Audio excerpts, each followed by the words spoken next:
The disrespect is not just for the Africans on the continent. The disrespect is for black people around the world. Watching This is World Over Media. Now today we want to look at a video where Dr. Arikana is talking boldly on the African oppression that we are facing from the whites. Now he says that for how long will we face this kind of situations?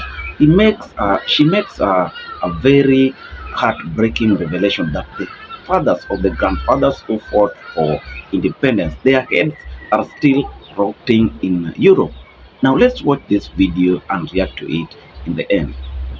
Abuse is not just for Africans on the continent. The abuse is for black people wherever you find us.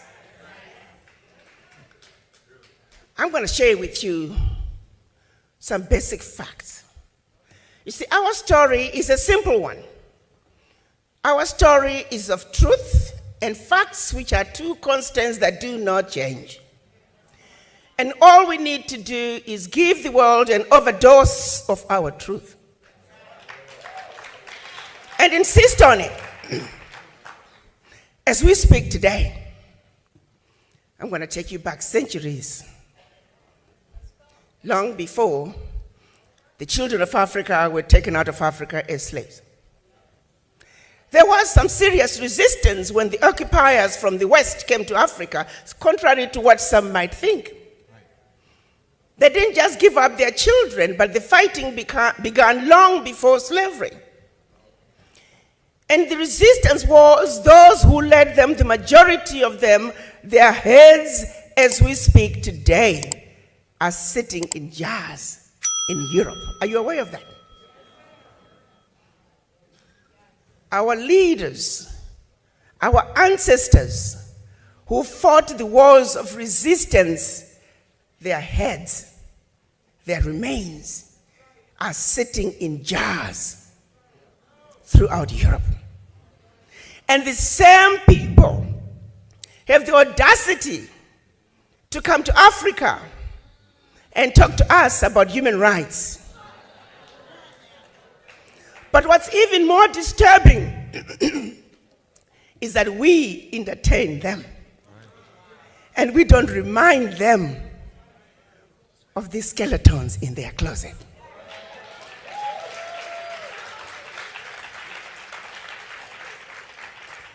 As we speak today, the priceless artifacts that they stole from all over Africa are sitting in their museums throughout Europe. And when you and I, when we visit Europe, we pay to see what belongs to us.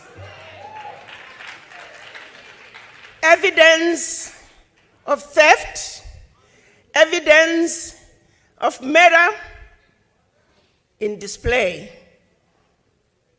display in plain sight. As we speak today, black people are listed as 3/5 of a human being in the US Constitution. As we speak today, the redlining continues. As we speak today, African countries are being made to pay ridiculous interest rates on loans that they should not be paying for. Correct. As we speak today, reparations are due.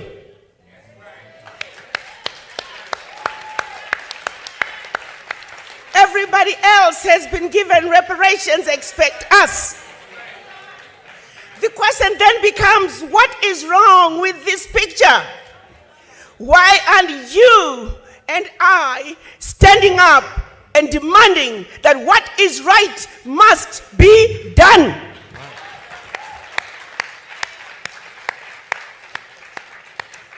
I can tell you why. Because no other race would stand for a minute what is being done to us. How long do you think a finger of a British soldier lasts in Zimbabwe? How long do you think a thumb of a German soldier lasts in Namibia? Not even a minute. They would storm in, kill hundreds, if not thousands of people just to recover that one finger. Why is it that we are unable to come together and speak our truth and demand that what needs to be done must be done?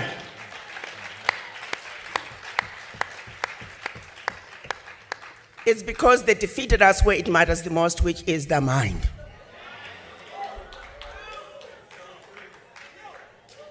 It started with the missionaries in Africa long before slavery. They were sent by the Roman Catholic Church to subdue the Africans, make them believe that when you get slapped, turn the other cheek, and that your riches are in heaven. So by the time they followed with the colonizers to reap and rape Africa, we were already brainwashed. We were meant to believe everything African was bad and undesirable, and everything European was better.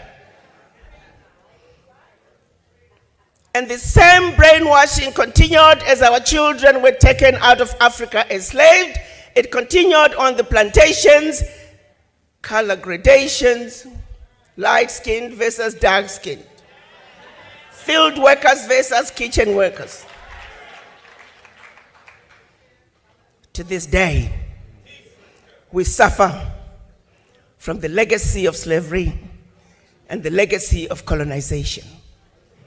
For how long are we going to continue to suffer from this affliction? For it is singularly the reason why we are not able to come together just like other races and nationalities have done in this melting pot that is the United States of America. When you ask for the voices of the Irish Americans loud and clear, Jewish Americans loud and clear, German Americans, Italian Americans, Chinese Americans, Indian Americans, their voices are loud and clear. But when you ask for the voices of us black people, you might as well go to the graveyard because we are missing in action.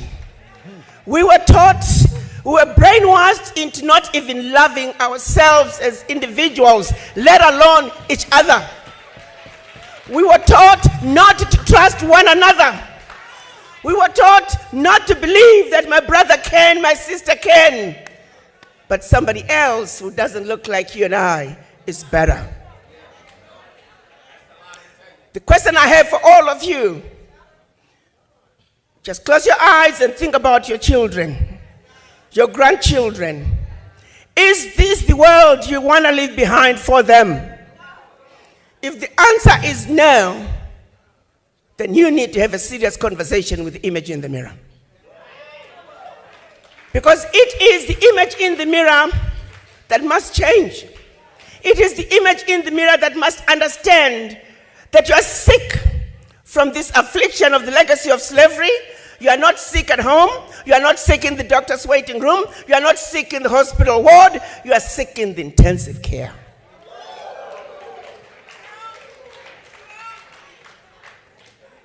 How long are we going to continue to support other people's agendas? Those who stood up to fight during the civil rights movement, during the Pan-African days in Africa, civil rights in the United States, they were all silenced. We are emerging out of a period of 20 to 30 years where just nothing is going on. We are all fast asleep. When are we going to wake up?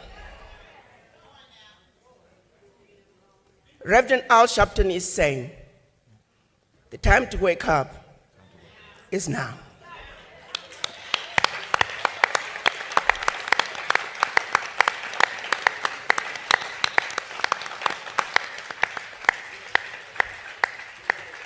Reparations now. We know all the companies that benefited from slavery. We have their name. We have the list. They must pay. As we speak, many have pledged their contributions. Guess what's going to happen, my brothers and sisters? Because we're not organized, we will never realize those funds.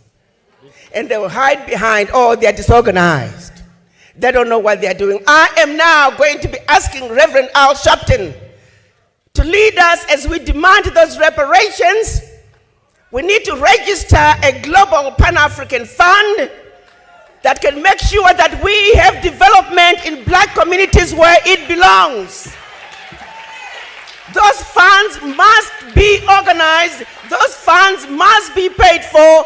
Reparations for black people now.